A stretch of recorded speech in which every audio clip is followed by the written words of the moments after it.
नमस्कार।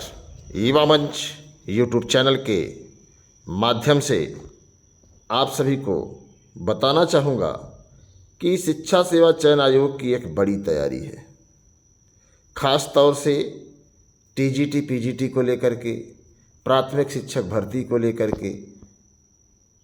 तो क्या ये खबर पुख्ता है? और ये छोटी मोटी खबर नहीं है, ये 50,000 भर्ती की तैयारी है भैया, छोटी मोटी तैयारी नहीं है। जैसा कि आप लोग जानते हैं कि टीजीटी पीजीटी एग्ज़ाम को लेकर के कल एक बड़ा माहौल था कि आखिरकार आयोग क्या करेगा क्या नहीं करेगा। इसको लेकर के हमारी आपकी वार्ता भी हुई थी और हमने आपको बताया भी था कि शिक्षा सेवा चयन आयोग अभी यह खुद को सुनिश्चित नहीं कर पाया है कि हम परीक्षा किस तारीख को कराएंगे।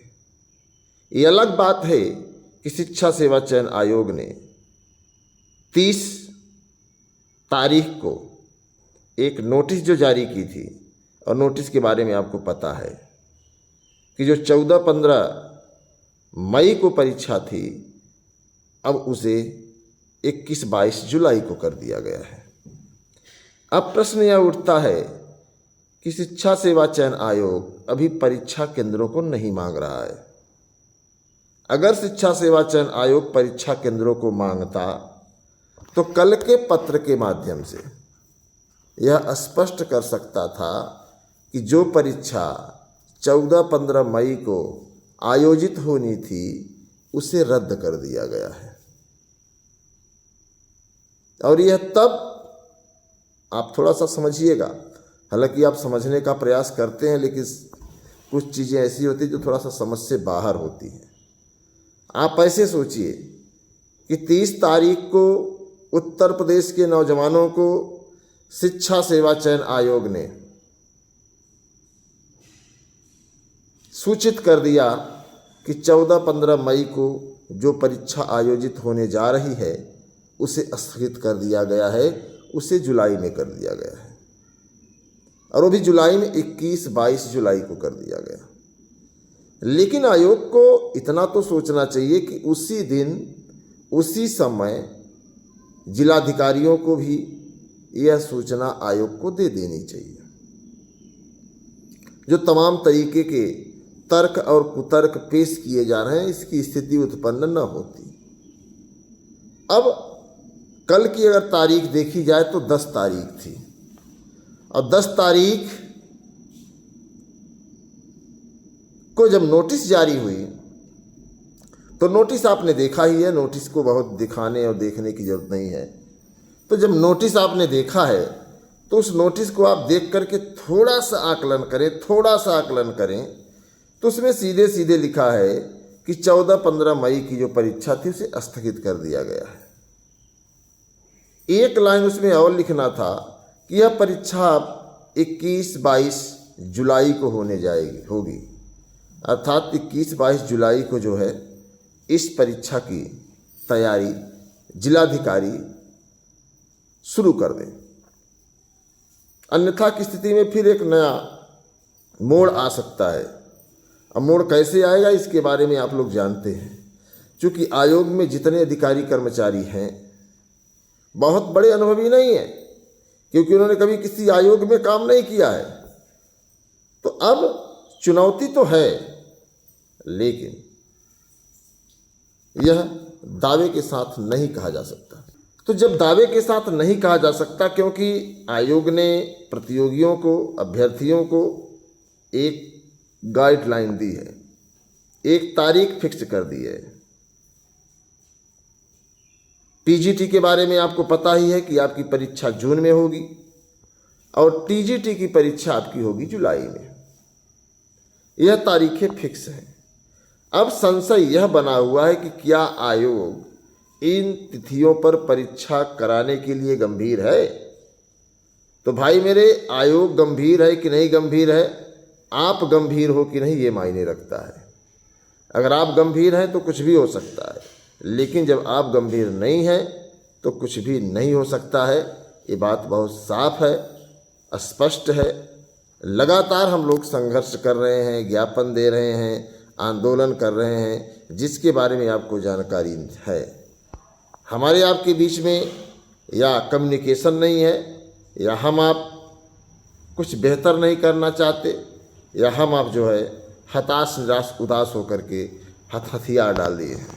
क्या कैसे है ये तो आप ही बता सकते हैं। लेकिन आइए बात करते हैं शिक्षा सेवा चयन आयोग से जुड़ी एक बड़ी खबर है, और ये कहाँ तक सही है और कहाँ तक गलत है, इस पर भी हम चर्चा करेंगे। आइए देखते हैं पूरी खबर। वीडियो को शेयर जरूर करिएगा आप लोग। स्क्रीन पर आप देख रहे हैं शिक्षकों के 50,000 से अधिक पदों पर भर्ती की तैयारी है। आपको पता है कि भर्ती की तैयारी है, अच्छी बात है।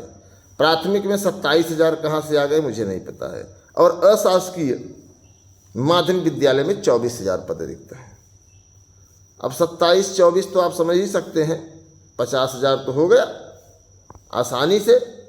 अब 50,000 होगा कैसे, इस पर भी हम चर्चा करते हैं। उत्तर प्रदेश शिक्षा सेवा चयन आयोग शिक्षकों के 50,000 से अधिक पदों पर नई भर्ती की तैयारी कर रहा है। आयोग को अब बेसिक, माध्यमिक व उच्च शिक्षा विभाग के रिक्त पदों का अधियाचन मिलने का इंतजार है। मेन जो देखिए, आयोग को माध्यमिक, बेसिक और उच्च शिक्षा विभाग से रिक्त पदों का अधियाचन मिलने का इंतजार है। इसके लिए आयोग की ओर से 8 बार 3 विभागों के प्रतिनिधियों की बैठक बुलाई जा चुकी है। 8 बार। आयोग में 3 दिन पहले हुई बैठक में उच्च शिक्षा निदेशालय के प्रतिनिधियों ने आश्वस्त किया है कि 15 से 20 जून के बीच असिस्टेंट प्रोफेसर के लिए रिक्त पदों का अधियाचन भेज दिया जाएगा। असिस्टेंट प्रोफेसर के लिए भेज दिया जाएगा 15 से 20 जून के बीच में। थोड़ा सा मुद्दे को गंभीरता से लीजिएगा साथियों, हवा में बात करने से कुछ नहीं होता। अशासकीय महाविद्यालय में असिस्टेंट प्रोफेसर के 1,000 से अधिक पद रिक्त हैं। आयोग के सूत्रों के अनुसार माध्यमिक शिक्षा विभाग की अशासकीय माध्यमिक विद्यालयों के सहायक अध्यापक TGT व प्रवक्ता PGT के रिक्त पदों का अधियाचन जून के आखिरी सप्ताह तक उपलब्ध करा देगा। अब 15-20 जून तक असिस्टेंट प्रोफेसर, तो 20 से 30 जून तक TGT PGT। अशासकीय माध्यमिक विद्यालयों में TGT व PGT के 24,859 पद रिक्त पड़े हैं, जिनमें 20,747 पद TGT के और 4,338 पद PGT के हैं। वहीं बेसिक शिक्षा विभाग में सहायक अध्यापक के तकरीबन 27,000 पद रिक्त हैं। आयोग ने बेसिक शिक्षा विभाग से भी रिक्त पदों का अधियाचन मांगा है। अगर तीनों विभाग शिक्षकों के रिक्त पदों का अधियाचन समय से भेज देते हैं तो, बात समझिए, अगर तीनों विभाग रिक्त पदों के, शिक्षकों के रिक्त पदों के अधियाचन समय से भेज देते हैं तो आयोग 50,000 से अधिक पदों पर भर्ती का विज्ञापन जारी कर देगा। विभाग को ऑनलाइन माध्यम से रिक्त पदों का अधियाचन भेजना है। आपको पता होगा GICLT का विज्ञापन पिछले 7-8 सालों से आ रहा है, और इस तरीके की खबर आप लोगों ने लब्बो लबाब से भरी हुई खूब देखी होगी, खूब पढ़ी होगी, खूब सुनी होगी।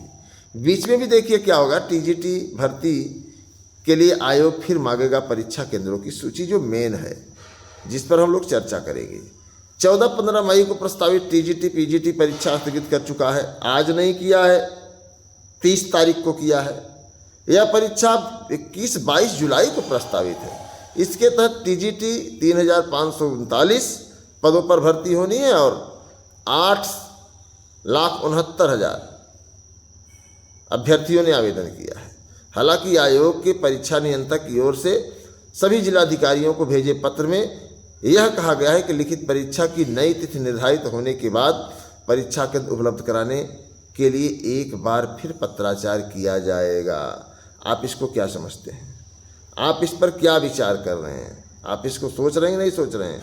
उत्तर प्रदेश शिक्षा सेवा चयन आयोग को PGT के 624 पदों पर भी भर्ती के लिए परीक्षा करानी है। इसकी लिखित परीक्षा 18-19 जून को प्रस्तावित है और इस परीक्षा के लिए 4.5 लाख अभ्यर्थी ने दावेदारी किया है। अब सीधे इस खबर को आप लोग देखिए मित्रों, बहुत स्पष्ट, चूँकि खबर से आप बेखबर ना रहें और इस वीडियो को आप लोग अधिक से अधिक साथियों तक शेयर करें। इसमें आप समझिए कि आयोग के पास इतना समय नहीं है आज जिलाधिकारियों के पास कि वो परीक्षा केंद्रों को लेकर के जो है इस पर गंभीरता से रहें। चूँकि अभी 2 महीने का समय है, आयोग को चाहिए था कि पत्र में लिख देना चाहिए था कि 21-22 जुलाई को प्रस्तावित है और 21-22 जुलाई को परीक्षा केंद्र हमें दिए जाएं। अब 21-22 जुलाई के बाद एक नया मोड़ आ रहा है कि 27 जुलाई को आरओ की परीक्षा है। अब तमाम अभ्यर्थी कह रहे हैं कि 27 को आरओ की परीक्षा है तो हम 21-22 को टीजीटी पीजीटी की परीक्षा कैसे दे पाएंगे। उनके पास भी एक बड़ी चुनौती है। हाँ, कुछ लोग कहेंगे उनसे मतलब क्या है, चाहे ये परीक्षा दे चाहे वो परीक्षा दे, चाहे हमसे क्या मतलब है, 21-22 जुलाई को प्रस्तावित है तो हो जानी चाहिए। ये बात सच है आपकी, लेकिन सरकार 21-22 और 27 तारीख तक ये 2 बड़ी भर्तियां कैसे कराएगा, ये बड़ा चैलेंज है, बड़ा। तो ऐसे में कुछ कहा नहीं जा सकता। भैया आयोग है, सरकार है, अपने कीर्ति का पताका लहराने के लिए कुछ भी किया जा सकता है। लेकिन मैं इतना जरूर कहूँगा कि तारीखें मुझे मुकम्मल यकीन नहीं दिला रही हैं। हालांकि हम उर्दू नहीं पढ़ते, ये तारीखें मुझे मुकम्मल यकीन नहीं दिला रही हैं कि किस 22 तारीख को जो जुलाई में परीक्षा सुनिश्चित है उसे आयोग करा पाएगा। फिलहाल जो होगा देखा जाएगा, क्योंकि जो होता है वही आप देखते हैं। तो आराम करिए, मस्त रहिए, स्वस्थ रहिए। अगर आपके मन में कोई सवाल है, अगर आपके मन में कोई प्रश्न है तो आप कमेंट बॉक्स में अपने विचार दे सकते हैं। मैं आपके कमेंट का बेसब्री से इंतजार करूंगा। तो जय हिंद, नमस्कार।